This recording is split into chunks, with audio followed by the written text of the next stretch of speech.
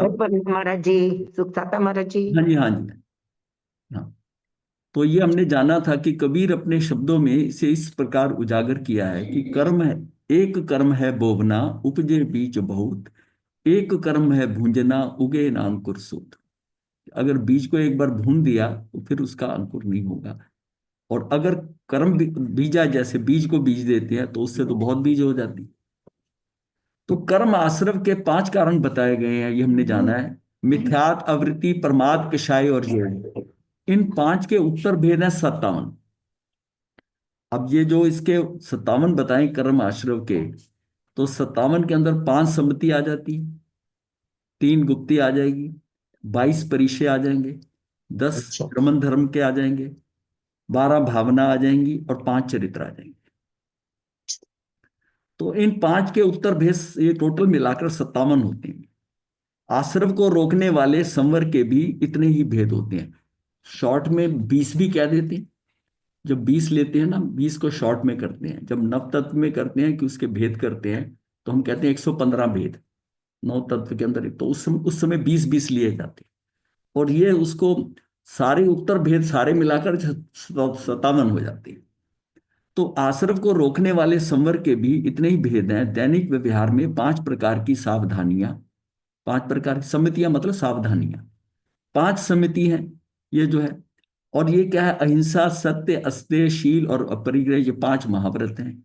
इनके साथ क्षमा आदि 10 धर्म है, 12 भावनाएं हैं, साधना पथ और संभावित 22 प्रकार की असुविधाएं परिचयों पर।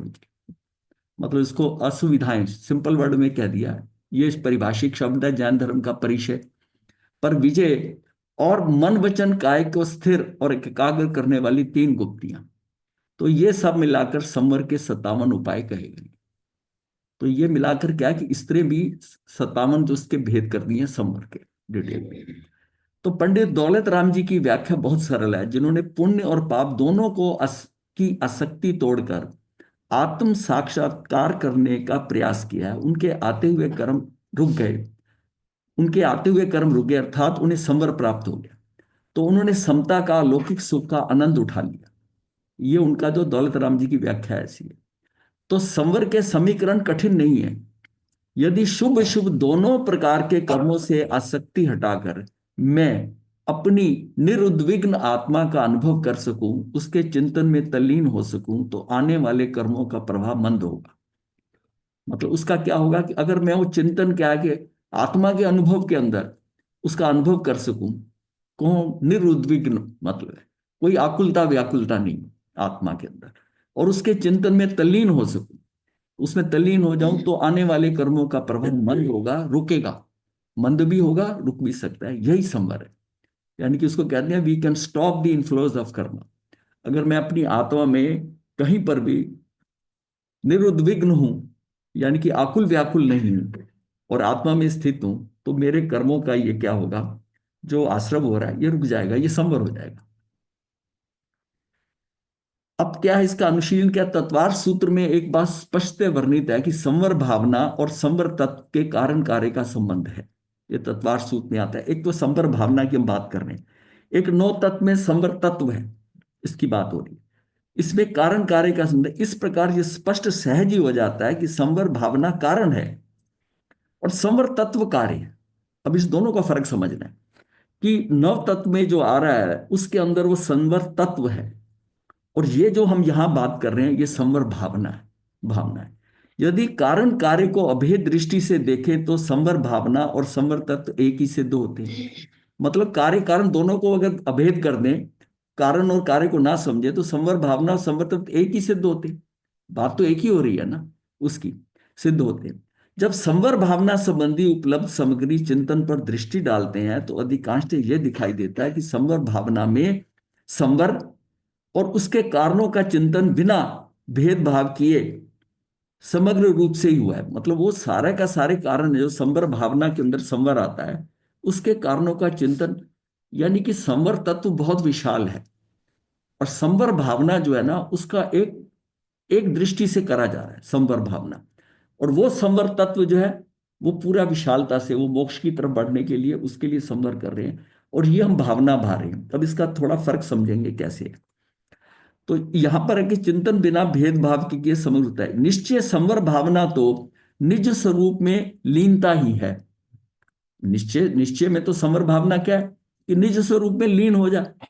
व्यवहार से पाप निरोधक गुप्ति समति, ये सारा क्या है, ये व्यवहार से है। ये बात जो हम करते हैं कि समति है, गुप्ति है, धर्म है, संयम आदि है, ये सारा जो है ये संवर भावना कहते हैं। ये संवर भावना कहते हैं। ज्ञान और वैराग्य परक चिंतन पूर्वक अपने उपयोग को मन वचन काया से हटाकर जो अपने में स्थिर होते हैं, अपने में स्थिर होते हैं, उनके संवर या संवर भावना होती है। यह हो गया। तो श्रेष्ठ गुप्ति समिति और धर्म के धारण करने से, अनुप्रेक्षाओं के चिंतवन से, परिचय जय होने से, चरित्र से संवर होता है। अर्थात ये 6 संवर के कारण है। ये जो 57 हमने काउंट करे थे, इसी से 57 हो जाते हैं। कि ये जो है ना, जैसे 22 परिचय हो गए, चरित्र 5 हो गए, अनुप्रेक्षाएं 12 हो गई, और गुप्ति और समिति मिलाकर ये 5 और 3 ये हो गए, और धर्म 10 धर्म हो गए। तो ये सारा मिलाकर ये 6 संवर के कारण है। ये संवर महासुख में है। ये संवर क्या है, महासुख में है। गुप्ति समिति व धर्म आदि में होने से इसमें कर्म का प्रवेश एवं पुण्य पाप का नवीन बंध भी नहीं है। गुप्ति समिति और धर्म आदि में होने से, अगर वैसे हम होते हैं, उसकी पालना वैसी करते हैं, तो उससे हम कर्म का प्रवेश यानी कि उसका आश्रम नहीं होता, और पुण्य पाप का नवीन बंध भी नहीं होता। अभी तक जो चिंतन किया गया है उसमें चाहे नाम मात्र कोई सही, पर संवर के हेतुओं को भी गिनाया गया है। जो संवर के हेतु हैं, जो कारण है, वो सारे गिनाए गए हैं, तथा संवर भावना के स्वरूप को भी निश्चय व्यवहार की संधि पूर्वक स्पष्ट करने का प्रयास किया गया। दोनों का उसकी संधि, दोनों की हम क्या कर रहे हैं कि उसको संवर भावना भी कर रहा है और संवर भी साथ बात कर रहे हैं। तो संवर और संवर भावना में भेद ना करके संवर भावना को भी संवर शब्द से ही अभिहित किया गया है। तो क्या है ये, निश्चय संवर को सुखमय और सुखदायक कहा गया है। ध्यान रहे आश्रव का निरोध संवर है। तात्पर्य यह है कि संवर आश्रव की अभाव पूर्ण उत्पन्न होने वाली स्थिति। संवर क्या है, जहां आश्रव का अभाव हो रहा है वो संवर है। हाँ जी। जैसे आपने जीव तत्व का बताया था हाँ कि जीव तत्व उस समय जब अपने में स्थित होता है हाँ तभी वो जीव तत्व है हाँ ना। तो इसी तरह से संवर तत्व जहां हम हाँ कहेंगे हाँ तो संवर तत्व वो शाब्दिक वर्णन से हटकर हाँ, वो तत्व उसमें वो अनुभूति और रस में आ गया। उसमें आ गया। और ये हम ना, ये विचारधारा है। भावना जो है ये तो विचार है। विचार के साधन, हम विचार के उसमें विचार कर रहे हैं, ये विचारधारा है, और उसमें स्थित होता है आदमी, उसमें होता है। तो अभी अभी और क्लियर होगा आगे। ध्यान रहे आश्रव का निरोध संवर है। तात्पर्य यह है कि संवर आश्रव की अभाव पूर्वक उत्पन्न होने वाली स्थिति दशा पर्याय है। संवर क्या है, आश्रव की अभाव पूर्वक, मतलब उसका उल्टा ही है ना, आश्रव का अभाव पूर्वक उत्पन्न होने वाली स्थिति दशा पर्याय है। ये बात तो आरंभ से ही स्पष्ट की गई है। ये तो शुरू से हमें पता है इस बात का कि आश्रव का जो निरोध है यही संवर है, यही संवर है। ये बात तो प्रारंभ से स्पष्ट की। इस प्रकार स्पष्ट है कि आश्रव और संवर परस्पर विरोधी भाव है। मतलब एक दूसरे के विपरीत चल रहे हैं ना।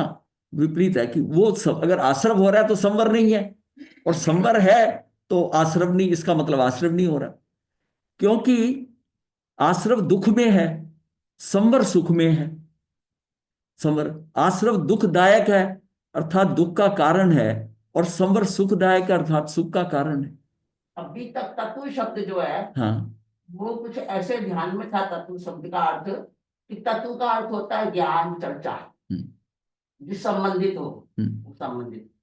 अब आज ये बात समझ में आ रही है इस वर्णन से कि तत्व भी द्रव्य तत्व और भाव तत्व 2 प्रकार का हो गया। हाँ, द्रव्य तत्व तो वो जो शब्द शाब्दिक ज्ञान है वो द्रव्य तत्व हो गया।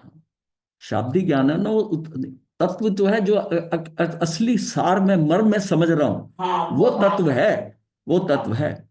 मतलब उसको एग्जाम्पल जब दी थी हमने उसकी तत्व की, तो जो केला है ना, केले के अंदर जो सफेद पोर्शन है वो तत्व है, वो तत्व और पूरा केला छिलके के समेत वो वो द्रव्य द्रव्य। है, वो द्रव्य, वो द्रव्य, वो द्रव्य है छिलके के साथ, और हम उसकी तत्व की बात कर रहे हैं।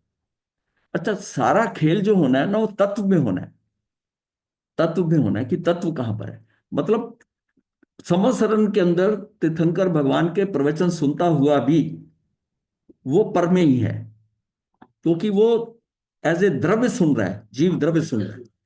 जिस समय वो जीव द्रव्य उनको सुनते हुए वो भावों में अंदर चला जाए और वो गुण जो उनके उनको उसका चिंतन अपना चल जाए, तो वो निज में आ गया, वो निज में आ गया।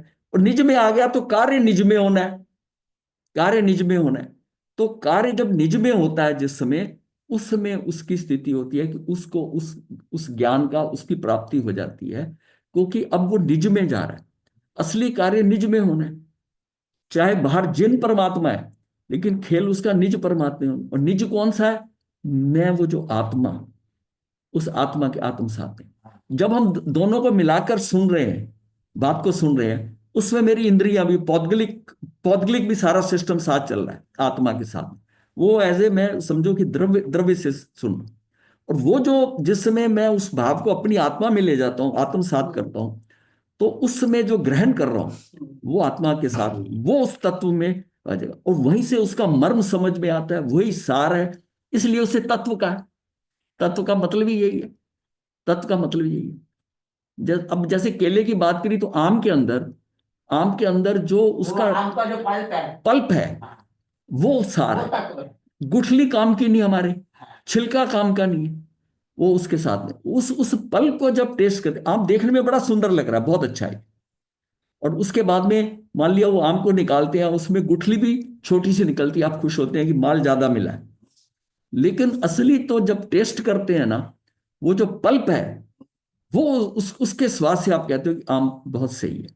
तो असली कहाँ चीज पड़ी है? वो सार में पड़ी है, वो उसका तत्व है। और जो सारा टोटल था वो द्रव्य है, द्रव्य है।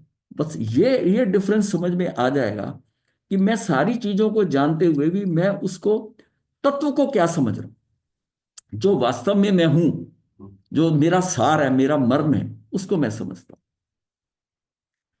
यही बात ना, कंफ्यूजन क्यों होता है जब वो कहते हैं कि हम किसी को बचाएं ना, हम किसी को करें ना। हमने इस जीव को यहां से बचा दिया करुणा भाव से। वो किसने बचाया? आप किसने बचाया? नहीं, वो अपने आप से अपने नहीं, बचाया किसने? बचाया अपने हाथों से उससे। जब बचाने का, दान देने का जब ये कार्य होता है, उस समय जब आप कह रहे हो मैंने किया, उस समय आप आत्मा और शरीर को कंपोजिट एक मान रहे हो। और मैं ये कहता हूं कि अगर आप कहते हो मैंने किया, अगर आप अपने को आत्मा लेते हो, तो तेरे तो हाथ पैर ही नहीं है, तू तो ज्ञाता दृष्टा, तू कर ही नहीं सकता। बात तो वो समझने की है ना कि आत्मा कैसे कर सकती है। आत्मा किस चीज का दान करेगी? दान किसी किसी की सहायता करेगी, किसी को बचाएगी, कैसे बचाएगी? वो तो ज्ञाता दृष्टा है। अब बचाने का काम जो कर रहे हैं, जब मैं इस शरीर के साथ मिले हुए को मैं समझता हूं, तब मैं कहता हूं कि मैंने बचाया। और जब कहा जाता है कि तू बचा नहीं सकता, ये बात फॉलो नहीं कर पाता। क्यों? आत्मा के स्तर पर एक्चुअल में ये, इसको मत मानो शरीर के साथ जो मैं हूं, ये नहीं मानना। मैं आत्मा, मैं ज्ञाता दृष्टा, और ये जो काम हो रहा है ये ज्ञाता दृष्टा नहीं है। वैसे कैसे शरीर ने बचाया, ऐसा बोल सकते हैं क्या? नहीं नहीं मैंने नहीं बचाया, नहीं, शरीर ने बचाया, मेरे शरीर ने बोलने बचाया। में भाषा में नहीं गड़बड़ करनी। हाँ मतलब जी, ये हमने अंदर फॉलो करना है हाँ कि हाँ, नहीं वो ठीक है। जो आत्मा के स्तर पर हो रहा है मेरे, जी जी वो जी। आत्मा को जो वो जो चीज है, वो उसके हाथ पांव कुछ नहीं है करने का। कुछ नहीं, यहाँ तो जो है ही नहीं तो देगा क्या आपका? जिसके पास वो है ही नहीं तो देगा वो नहीं ना। क्रिया कर नहीं सकता। हम्म। उसको क्यों कहा अक्रिय हो जा? तू अक्रिय है, वही ऑलरेडी। तू अक्रिय है। और तू अब हम जब उसको ना, जिसमें हमारे भाव आते हैं ना, क्योंकि व्यवहार में शरीर के साथ इतना जुड़े हुए हैं हम कि मैं सोच लो मैंने नहीं दान दिया तो किसने दिया, मैंने नहीं उसको बचाया तो किसने बचाया। मैं ना करता तो वो बचता है। कैसे बचा देगा? व्यवहार में आता है।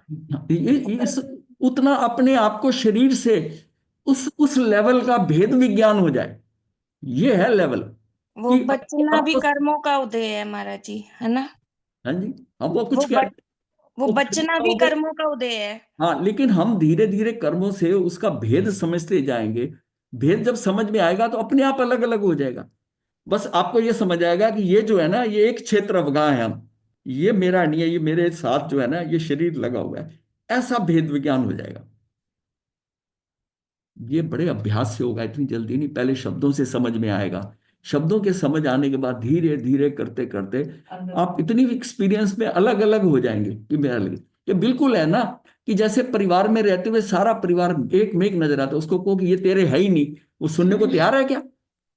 कि बच्चे तेरे नहीं, पत्नी तेरे नहीं, माता पिता तेरे नहीं, उसको नहीं समझ में आएगी। हाँ, वो कहता कैसे कहते हो आप, क्या इनको छोड़ दूं, क्या इनको कर दूं? और जिसमें उसको अज्ञानता हटती है और उसको क्लैरिटी होती है अज्ञान दृष्टि में, और उसके अंदर से मिथ्यात्व निकलता है, तब उसको नजर आता है मैं तो अकेला हूं। फिर उसको समझ आता है कि ये कह रहे थे ये मेरे नहीं है। ये वास्तविकता उसको तब समझ आती है जिस समय उस दृष्टि से वो देखता है कि वाकई ये मेरे नहीं है। ये बिल्कुल लगे कौन कब आ जाए, कौन चला जाए, लेकिन पहले तो सारे अपने नजर आते हैं, अपने नजर आते। तो पराया ये उसको वहां रहते हुए, ये नहीं उसको छोड़ के भागना, वहां रहते हुए वो पराये नजर आए। वो उसको क्या कि वो भेद पड़ गया ना, पहले फीलिंग की पहले तो अन्य से भेद पड़ा, और फिर मैं अपने शरीर के साथ अपने को इसका भेद कर दूं। ये ज्ञानावरणी का शिवक्षम है। ये था जो भेद करना, कि उन द्रव्यों से, 6 द्रव्यों के अंदर से अपने जीवास्तिक काय को, इसको अलग भेद करना। फिर जीवास्तिक काय के अंदर अन्य जीवों से, जो जीव हैं जीवास्तिक काय के, उनसे भी भेद करना। इस स्थिति में जब आता है, इस लेवल पे पहुंचता है, तब कहते हैं कि ज्ञानावरणीय कर्म का शिवक्षम।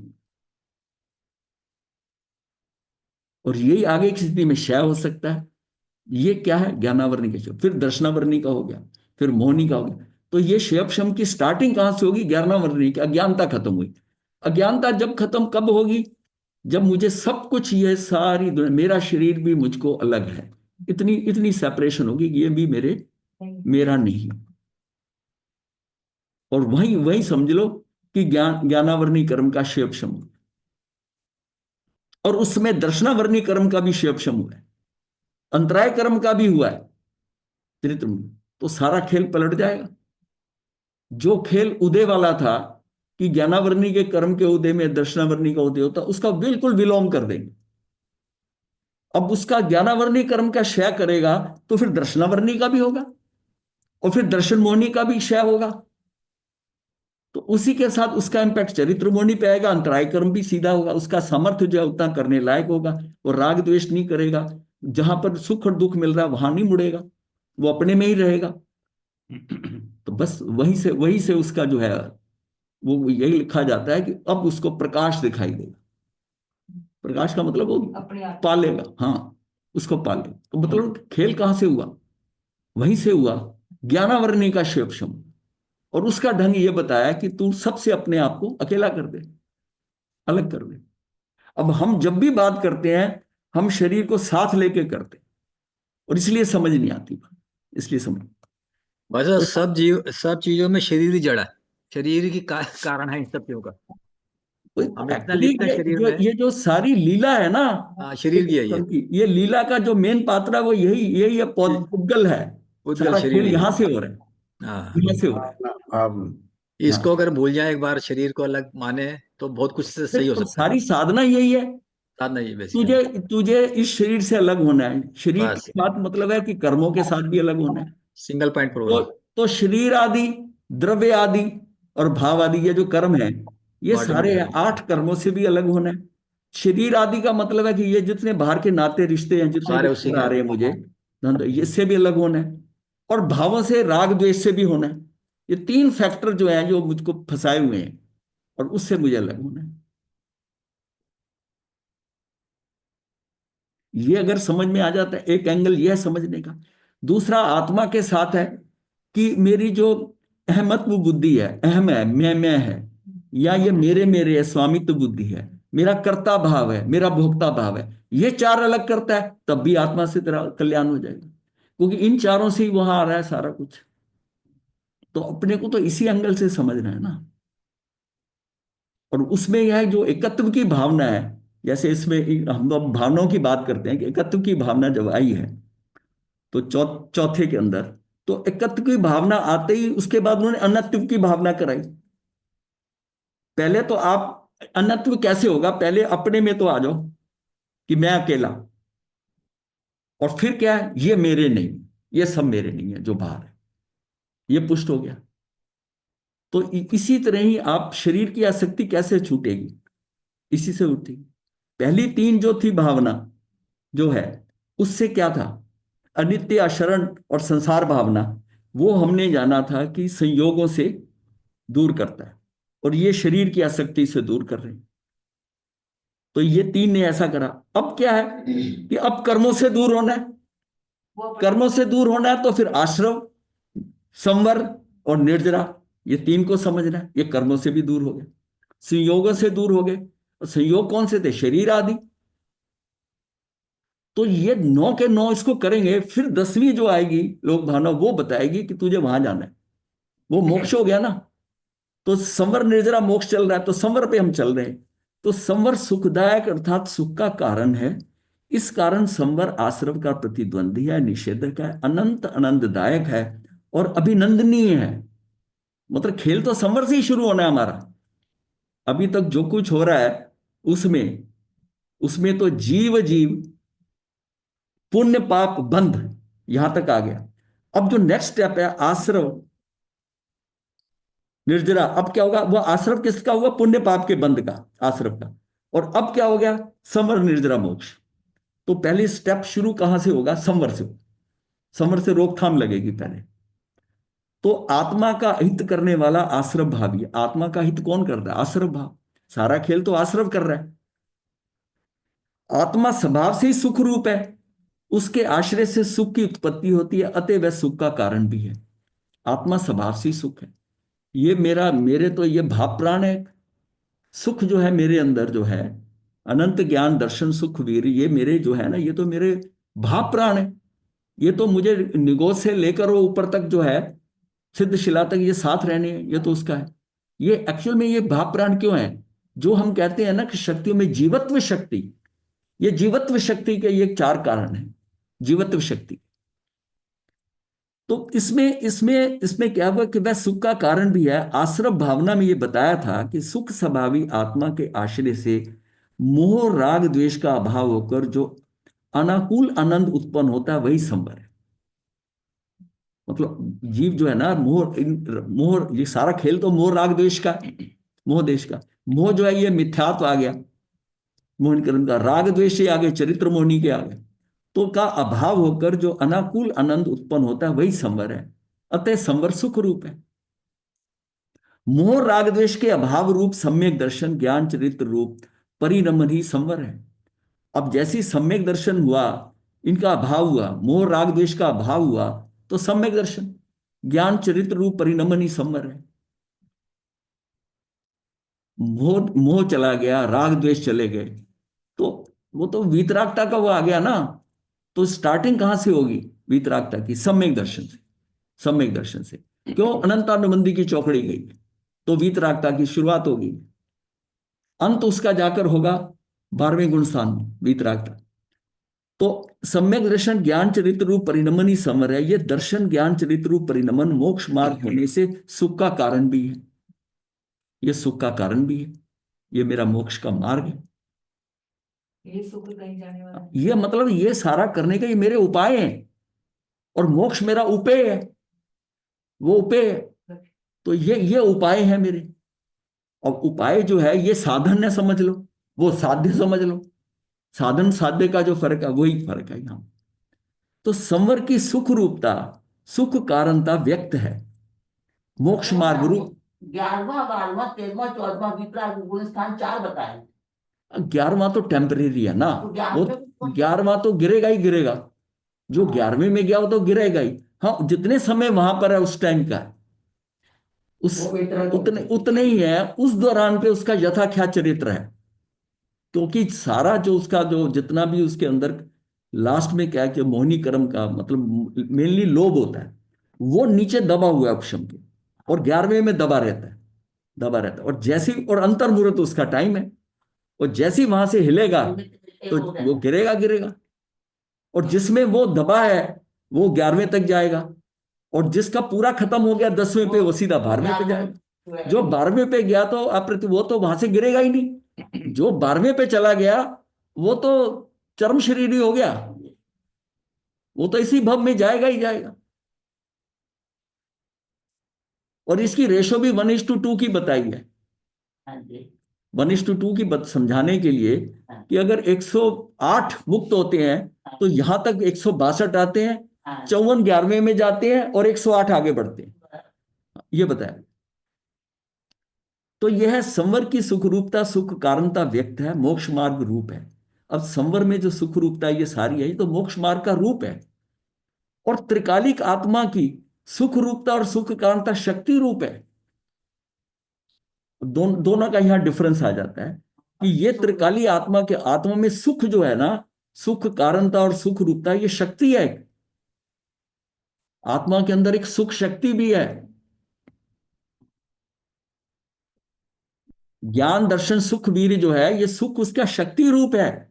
और ये संवर की सुख रूपता जो हो रही है, व्यक्त जो की जा रही है, ये मोक्ष मार्ग का रूप है। अभी यही प्रश्न आ रहा था, मेरा हो गया था मन। ये मोक्ष मार्ग रूप है। प्रश्न अब आता है, अब यहां क्लैरिटी होगी आपको ज्यादा, कि प्रश्न आता है जब संवर भावना के उपलब्ध चिंतन में अधिकांश चिंतन संवर तत्व और संवर भावना को एक मानकर ही हुआ, तो फिर दोनों को एक ही क्यों नहीं मान लिया जाए? भाई वहां पर हम संवर तत्व कहते हैं, यहां संवर भावना की बात कर रहे हैं, तो दोनों को एक ही मानकर एक ही क्यों ना मान लिया जाए? नहीं, वो तो फर्क है। फर्क इसलिए है कि संवर तत्व तो बहुत विशाल है। संवर भावना में तो एक उसका एक दृष्टि हम लेकर ना, एक दृष्टि से बात कर रहे हैं ये भावना की। और संवर तत्व करेंगे ना, अगर संवर तत्व का डिस्कस करेंगे तो पूरी 12 की 12 भावना आ जाएंगी, सारी इसी में आ जाएंगी। अमृत का पूरा भंडार पूरा पूरा आ जाएगा, पूरा आ जाएगा, पूरी 12 भावना। तो दोनों को एक क्यों ना मान लिया? ये क्वेश्चन है, ये हर दिमाग में उठ सकता है ना, कि वहां भी वो पड़ा हुआ है, यहां भी है, यहां क्या बात कर रहे हैं? तो उत्तर ये ठीक नहीं है, क्योंकि इससे संवर भावना के चिंतन की विषय वस्तु का क्षेत्र बहुत व्यापक हो जाएगा। उसकी सीमा में समग्र मोक्ष मार्ग ही समाहित हो जाएगा। ध्यान रहे, संवर भावना संवर के अनेक कारणों में से मात्र एक कारण है, एक कारण है। संवर तत्व के विश्लेषण में संवर के सभी कारणों पर विस्तृत प्रकाश डाला जा सकता है, जैसा कि तत्वार सूत्र आदि ग्रंथों में किया गया है। पर संवर भावना में उनकी विस्तृत चर्चा करना निश्चित रूप से सीमा का उल्लंघन होगा। वो भावना में अगर उन चीजों को भी डिस्कस करने लग जाए तो इसकी सीमा उल्लंघन होगा। संवर के कारणों में 3 गुप्ती, 5 सम्मति, 10 धर्म, 12 भावनाएं, 22 परिचय, जब 5 प्रकार के सभी आ जाते हैं। सम्यक दर्शन, सम्यक ज्ञान भी संवर के कारण या संवर रूप ही है। ये भी तो संवर का रूप ही है, वो संवर रूप ही है। इस प्रकार संवर की चर्चा में संपूर्ण मुक्ति का मार्ग ही समाहित हो जाता है। पर क्या संवर भावना में सभी का चिंतन समाहित है? नहीं, उसमें नहीं है, कदापि नहीं। संवर भावना के चिंतन की अपनी सीमाएं हैं। यदि ऐसा ना माना जाए तो फिर मुक्ति मार्ग संबंधी संपूर्ण चिंतन एक संवर भावना में ही समाहित हो जाएगा। अब आपको अगर समझ आ गया तो फर्क समझ आ गया। ध्यान रहे, संवर के कारणों में गुप्ती, सम्मति, धर्म आदि के साथ 12 भावनाएं भी है। अब इसमें देखो ना, संवर के बात कर रहे हैं और 12 भावनाएं भी इसमें इंक्लूड कर रहे हैं। और फिर हम कैसे कह दें कि इन 12 भावना में जो एक भावना है उसमें सारा कुछ मान लें? वो तो एक फैक्टर है संवर के अंदर, संवर भावना एक पार्ट है। इस प्रकार तो संवर भावना में ही शेष 11 भावनाएं भी गर्भित हो जाएंगी। इनका पृथक अस्तित्व संभव नहीं होगा, जो किसी भी स्थिति में उचित नहीं होगा। यहां वर्ड उचित मिस होगा, उचित नहीं होगा। इस प्रकार यह स्पष्ट है कि संवर भावना के चिंतन में संवर के कारणों के विस्तार में जाना अभीष्ट नहीं है। उनका संक्षिप्त उल्लेख ही पर्याप्त है। उतना ही समझना चाहिए। इसी प्रकार की प्रवृत्ति इन 12 भावनाओं के साहित्य में देखने में भी आती है। संवर भावना के चिंतन प्रक्रिया में भेद विज्ञान और आत्मानुभूति की मुख्यता है। भावना में तो हम ये लेके चल रहे हैं संवर भावना में कि भेद विज्ञान हो जाए और आत्मानुभूति की मुख्यता हो। गुप्ती समिति आदि भेद प्रभेदों के विस्तार में जाने की नहीं है। तो अनुभूति पर है क्या, तो वहां सारे लोग हाँ। समाये तो जाते हैं। हाँ, वो जो मुक्ति वाली बात है ना, वो 9 तत्व संभालेगा। हाँ, और क्या, तो उसके तो उसको संभाल। सब्जेक्ट ही नहीं है ना, हाँ, भावना का सब्जेक्ट ही नहीं है। जिन्होंने पुण्य पाप रूप आश्रव भावों ना करके आत्म के अनुभव में चित्त को लगाया है, उन्होंने आते हुए द्रव्य कर्मों को रोक दिया। अब जिसने ये पुण्य पाप रूप आश्रव भावों के आत्मा के अनुभव में चित्त को लगा दिया, चित्त को लगाया है, उन्होंने आते हुए द्रव्य कर्मों को रोक दिया।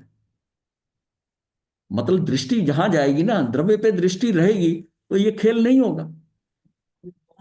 इस प्रकार द्रव्य आश्रव और भाव आश्रव के अभाव पूर्वक जिन्होंने द्रव्य संवर और भाव संवर प्राप्त किया है, उन्हीं ने सुख देखा है, अर्थात सुख प्राप्त किया है। आचार्य अमृतचंद्र जी समय-सार कलश 129 में कहते हैं, शुद्ध आत्म तत्व की उपलब्धि से ही साक्षात संवर होता है। और बिल्कुल शॉर्ट में बता दिया, शुद्ध आत्म तत्व की उपलब्धि से ही साक्षात संवर होता है। और शुद्ध आत्म तत्व की उपलब्धि भेद ज्ञान से ही होती है।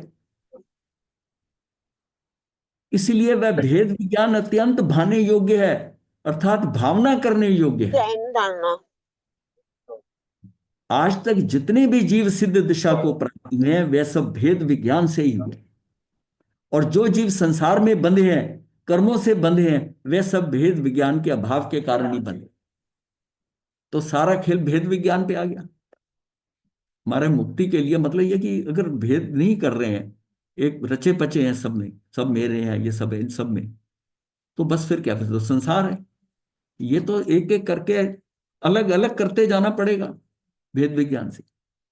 ये सब भेद विज्ञान के अभाव कारण बने हैं। जब भेद विज्ञान की कला प्रकट होती है, तब जीव अपने शुद्ध स्वभाव प्राप्त करता है, और तभी सभी राग द्वेष मोह गल जाते हैं। अब भेद विज्ञान की कला जब आ गई है वहां पर, अब क्या है कि आप शरीर को आप समझेंगे नहीं कुछ, तब जीव अपना शुद्ध स्वभाव प्राप्त करता है, तभी सभी राग द्वेष मोह गल जाते हैं और दुष्कर्म आने से रुक जाते हैं। उज्जवल ज्ञान का प्रकाश होता है और शुद्ध आत्मा में परम संतोष प्राप्त होता है। इस प्रकार सेमी उत्तम विधि को धारण कर केवल ज्ञान को प्राप्त करते हैं, अनंत सुखी होकर मोक्ष चले जाते हैं।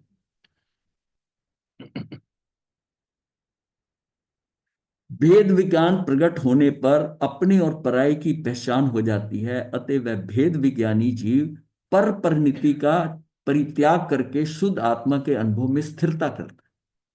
अब उसकी स्थिरता बढ़ेगी शुद्ध आत्मा के अंदर, क्योंकि जितना हम बाहर से हटेंगे, जितना पर और पराये जितने हैं, उनकी पहचान हो जाएगी, ये मेरे है ही नहीं, ये किसी तरह मेरे नहीं है। तब उसके कारण उसका अंदर की स्थिरता बढ़ती जाएगी। बाहर से जितना हटता जाएगा, अंदर उतना ठहरता जाएगा। जितने हम बाहर हैं उतने अंदर नहीं।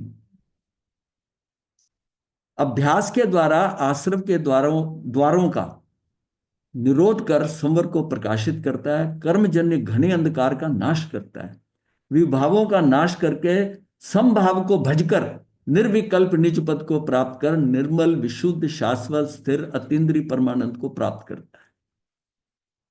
धर्म का आरंभ संवर से ही होता है। बस ये वर्ड एक ऊपर ये भेद विज्ञान पकड़ रहे हो, अपने और पराये की पहचान हो जाती है।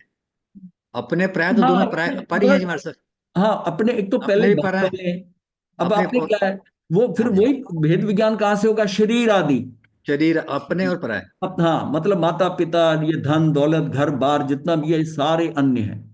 फिर क्या है कि राग द्वेष जो आपका है, और द्रव्य कर्म, 8 तरह के कर्म जो है, ये भी मेरे अलग है द्रव्य कर्म। और भाव कर्म, राग द्वेष आदि जो मैं करता हूं, ये भी मेरे नहीं है। द्रव्य कर्म मेरे नहीं है, शरीर मेरा नहीं है, शरीर के साथ जुड़े ये लोग मेरे नहीं है। अब तो खेल फिर अपना रह गया ना। तो इसमें मैं और पर हो गया बेसिकली। हाँ, मैं मतलब आत्मा, आत्मा और पर हो गया ना, मैं मीन्स आत्मा और पर दूसरा। हाँ हाँ, वो मैं नहीं जिसमें मैं शरीर को मिलाकर मैं, शरीर नहीं, आत्मा और पर, मतलब जिसका नाम नहीं है वो मैं, वो मैं, जिसका नाम है वो मैं नहीं। वो पर हो गया। नाम वाला, बिना नाम का वाला मैं, बिना नाम ना, वाला मैं, और अनामी, नाम वाला मैं नहीं। अनामी। हाँ। धर्म का आरंभ संवर से ही होता है, क्योंकि मिथ्यात नामक महापाप का निरोधक है।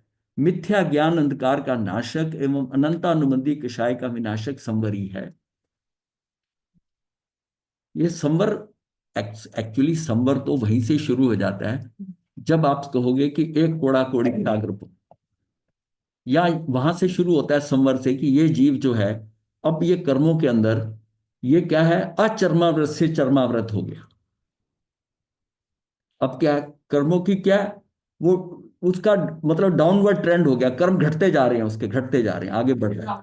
हाँ, फाइनल राउंड में तभी आएगा कि वो उसमें जो अभाव होता जा रहा है कर्म, वो करते करते जिस समय अर्ध तक पहुंचता है तो उसका एक कोड़ा कोड़ी रह गया। आयुष कर्म को छोड़कर सातों कर्म एक कोड़ा कोड़ी सागरपम की सीमा में लगभग आ गए। वहीं पर हमने जाना था कि उसको 5 लब्धियां मिलती हैं, आधे को पार कर लेता है। पहले, उससे पहले वो जो था वो क्या था, कृष्ण पक्षी था, फिर शुक्ल पक्षी होता है, तब भी मिथ्यात्वी है, तब भी मिथ्यात्वी है। हाँ, फिर उसके बाद में जब 5 लब्धियां मिली, 5 लब्धियों में मतलब उसके अब जो भाव जो होंगे ना, वो एक कोड़ा कोड़ी के बिल्कुल आ जाएंगे, बल्कि उससे कम होने शुरू हो जाएंगे। कहाँ हो गए शुरू, कि शिवोपशम लब्धि, विशुद्धि लब्धि, देशना लब्धि, प्रायोग लब्धि और करण लब्धि। और करण लब्धि में भी जब अपूर्व करण आएगा, यथा प्रवृत्तिकरण तक भी नहीं, अपूर्व करण आते ही, और उसके बाद में काम अपूर्व करण में भी हो सकता है, उसमें ना हो तो अनिवृत्तिकरण में हो जाएगा, वो जीव सम्यक दर्शन लेके जाएगा।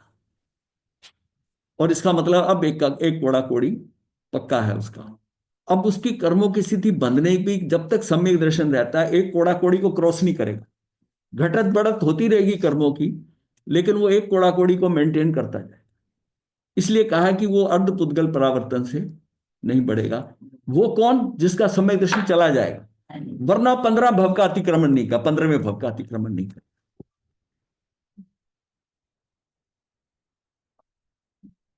जब भी किसी जीव को धर्म का आरंभ होता है, तब उसमें प्रथम मिथ्यात, अज्ञान, अनंतानुमति कषाय संबंधी असंयम के अभाव पूर्वक ही होता है। मिथ्यात, अज्ञान, असंयम आश्रव भाव है। इन्हें यदि एक नाम से कहना हो तो राग भाव नाम से कहा जाता है।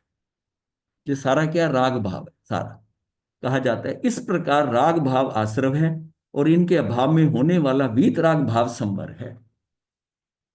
जब तक राग भाव है ये आश्रव है, और इसके अभाव होने से वीतराग भाव संवर है। इस संवर की उत्पत्ति भेद विज्ञान पूर्वक हुई, आत्मनुभूति के काल में ही होती है। अतः संवर भावना में भेद विज्ञान और आत्मनुभूति की भावना ही प्रधान है। मतलब इसमें क्या है, संवर भावना क्या है, भेद विज्ञान की बात हो रही है, और आत्मनुभूति की भावना ही प्रधान है। ये वो मोक्ष वाली बात जो है ना, वो जो संवर तत्व देखेगा वो उसको देखेगा। भेद विज्ञान मात्र 2 वस्तुओं के बीच भेद जानने का नाम ही है। षट द्रव्य में संपूर्ण लोक के स्वयं और पर में 2 भागों में विभक्त कर पर से भिन्न स्वयं में एकत्व स्थापित करना ही सच्चा भेद विज्ञान है। स्वयं में एकत्व कर लिया, एकत्व की भावना वाली। फिर अनित्य, शरण, असूचि, जड़ शरीर तो है, पर है, अपनी ही आत्मा में उत्पन्न मोह, राग, द्वेष रूप अशुचि आश्रव भावी पर ही है। यही छोड़ देते हैं, टाइम हो गया।